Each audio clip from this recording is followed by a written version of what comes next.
Old school, tape measure. New school, only one person, i.e. you. What is sag? Well, we use it with a tape measure, and we have done for, oh, I don't know, since it was invented. How long ago was that? To measure how much the bike compresses with the rider on it, and then pick the bike up and see what it's like when it's fully topped out. So you have to pick the bike up, measure extended sag, or top out, which is another word, and then let the bike settle under its own weight, which is called static or free sag. And then you put the rider on, and then you need to measure rider sag, and then you need to combine both of those numbers to tell you where you are. If you don't know where you are and you sit on a motorcycle, you don't have any right to go ride it, because you have no idea what that bike is going to do with your body weight on it in two distinct ways. One, how much the suspension compresses with you, and almost every bike on the planet is mismatched in strength or rate of springs, front or rear. So your bike could pitch backwards. You didn't buy a Harley if you bought a sport bike, but you may be riding one. Or it may collapse chronically forwards because the front's super soft, so the pitch of the bike is a unicycle. Well, if you haven't measured that, you have no idea how the bike's going to pitch with you on it. And then the second piece that's really important is weight transfer. So if you brake, the weight's coming forward. If you accelerate, the weight's going to go backward. That weight transfer needs to be controlled by sag numbers. So if you don't know where you're at, you have no right to go ride, because when you brake and accelerate, you have no idea what the bike's going to do, so that is very high risk to you. So back in the Jurassic period, we used one of these, and we would use these over and over and over, and I use one of these to this very day. Quick, simple, effective. Very time consuming, because you have to con somebody else into being a part of what you need. So, modern technology, one person required to actually do the whole operation, which is fantastic. You don't have to depend on somebody else picking the bike up properly. You don't have to depend on somebody that can read millimeters without their glasses accurately. So, the Slacker will actually do all that for you, and it's very simple and easy to use, and it's designed for one person. Okay, we have our unit, and that unit should fit and go technically somewhere in this space here. Now, the great thing about the magnet is it allows you to put that not only there, but direct it wherever you want to go. There are a couple theories here. Measuring straight up, that's not necessarily the right thing to do. Measuring slightly diagonally takes care of the rotation of the axle in the swing arm pivot. Personally, I don't care. You need to know where you're at. So if that's put on and we're going to do that, the next thing we need is an attachment point. And that's where those little stickers come in for us. So let's go ahead and grab one of those. Pull that up and take the backing plate off. There it is. Now, make that determination where you're going to go. Are you going to go straight up and straight down? Well, I'm so full of curved and sharp edges here. Does it really matter? No, I don't think it does, but I'm going to go right there. Because one of the big inconsistencies we have is, what do you measure to? Do you make a perfect line here? Do you use a piece of blue tape? What do you do? So in this instance, we can go ahead and take that hook and sit it in here. So that will allow us to do the measuring. So 2/3 of the way there. All right, so we got to attach our wire. Let's bring that up, hook it in, make sure everything looks straight. That needs to come around a little bit. There we go, that's much better. And then that is centered. Okay, so we'll turn the unit on. That'll give us a 0 number, and that's our starting point. So we mentioned static sag or free sag, which is top out. Now on a race bike, I don't know how accurate you want to be, but I need to know where I am. So if I've got an accurate number, that all depends on my ability to top the bike out. This isn't a strength exercise trying to pull 15 pillars out of the ground or a tree root. So all you got to do is pull it up, it'll top. I saw 16 there, and it settled down to 3. Let's do that again, because you always want to average. Yep, there's 16 again, so we'll consider that good. Then we'll sit it, and it returns to 0, which is its static position. So our measurement for static sag is 16 millimeters. Now we need the rider sag. To do that, I need to sit on the bike. I don't require anybody to wear gear to do this measurement. So now I will sit on the bike, and I'll go ahead and sit perfectly upright to put most of my weight on the back of the bike. And if I look down, I'm seeing 21 millimeters. So that gives me a total of 37 millimeters of sag in the back of the bike. No help needed. Now just for giggles, what happens if I come forward? What does that change to?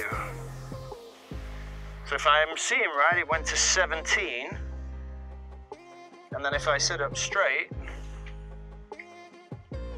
we get 20 to 21. So there's a difference of 3 millimeters here, moving backwards and forwards. Make note of that, because you can record this position and you can also record that position. Now, whichever makes sense to you in measuring, that's what you also must do consistently. Sit up or sit forward. Either way, it doesn't matter. But do the same thing over and over and over and over. So, if I sit this way, we've got less rear sag because my weight distribution is pitched further forward over the bike. When is the time when I'm going to be mostly set upright? Braking. I'm going to have a lot of tension here, gripping with my knees. When I'm cornering, I'm going to be all the way forward. So, sit in the position that you spend most of the time in, which is mostly here. And if I sit somewhat upright, I am, to some extent, lending myself in this position to take care of wearing gear. Wrangle it all you want philosophically. I don't care, but do the same thing. So, race bikes are generally 25 to 35. That's what the known accepted range is. So it would appear, with current settings, that we are, to all intent and purposes, soft. So, as we are fully equipped, let's see where I am on preload. So, 1, 2, 3, 4, 5, 6, 7 turns in. So now I'm going to go and max it. 1, 2, 3, 4, 5, 6, 7, 9, 10, 11, 12, 13, 14, 15, 16, 17 turns, and we were at 7. Let's see what the reading changes by now. And one of the beauties of doing that is you can change things up quickly. So that took us from 21 to 12. So we know we have a range between 7 and 17. Still 12. So 9 millimeters. 7 additional turns of preload equals 9 millimeters less sag. Now, depending on the spring you have, how much the spring is crushed when it's installed, it's nice to know if I go to maximum, what does my sag number change by? If I go to minimum, what's my sag number then? Is there a mathematical relationship? No, there isn't. There's nothing linear there because it depends what you weigh, it depends how much installed preload is on the spring, it depends how stiff the spring is. So again, get some general information to start so you know where you're at. So we know with preload all the way in, that's the range I'm going to experience from where I am to where I could be. So in 2 minutes of opening the box, reading the instructions and getting to work, I already know my entire range of sag for the back of the bike. So now that's done, we can move to the front of the bike.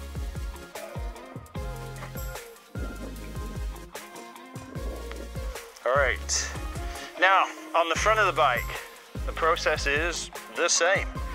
There is a piece of equipment you can use on the fork, the strap to hook this to, but I'm gonna go the way we've gone previously. I'm gonna use this on the fork. I clean the fork just as we clean the seat so that it should grip, no problem. And remember, all of this is temporary. All we need to know is where are we? What have we got? So we know which direction to go. So that's nicely on. Repeat process, go ahead, attach. Yep, still nice and firm. Open up, there we go. So now that's done. Now we want to go ahead and see what our number is for static on the front. So the beauty of the back sleeve chock is the bike stays centered, and we can go ahead and pick it up and top it out. And that's staying pretty firm at 22. We'll just balance that out again.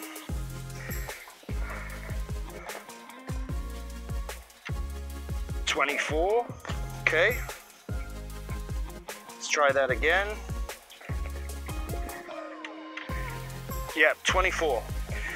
Okay, so averaging that out, yeah, that's not easy, but again, that will return to 0.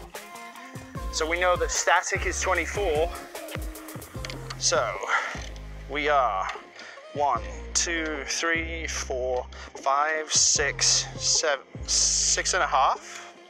So let's put that back off of the stop. There it is. So this should be the same at 6.5. 1, 2, 3, 5, 6.5, which it is. Bring it back. And then we'll put it all in. 1, 2, 3, 5, 6, 7, 8, 9, 10, 11, 12, 14, 15, 16, 17, 18. So 18 is our maximum number of turns. We'll match the other leg. 1, 2, 3, 4, 5, 7, 8, 9, 10, 11, 15, 16, 17. That was a little less, 17.25. That's what happens when you beat a race bike to death on the track. Okay, so now we set that all the way to maximum. Let's set it to 0. See, it won't reset to 0. Do you know why? We just jammed a whole bunch of spring tension into this. So if our static was 24 below at 0, our static now starts at 6. So we're 6 up on static, which means our front end right now is 6 millimeters taller than it was before. Which means if you're off the brakes and the front's in its resting position, the bike is going to be harder to turn. Isn't that a really good piece of information that you could leverage when you're riding this bike on the track, especially if you're trying to race for the win or the podium or for a championship? In that adding preload changes height, and that can have a big impact on your steering. So there's a side benefit of using this piece of equipment. So 0 to 24 is now 6 to 24, so our static decreased to 18. So I lost going from 6.5 to 18.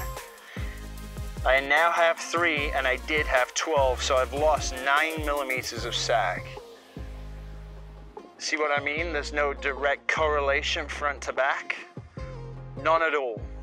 So if I've gone to that little of rider sag in the front and I need all this preload and I'm still bottoming the forks, then I have the wrong spring, or I have the wrong oil level, or I have the wrong valving.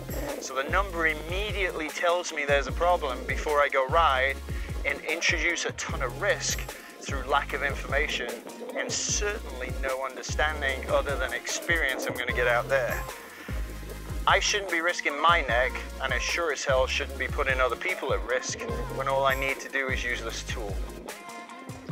We also have, if you can't see anything and you want to be in place on the motorcycle, a remote unit.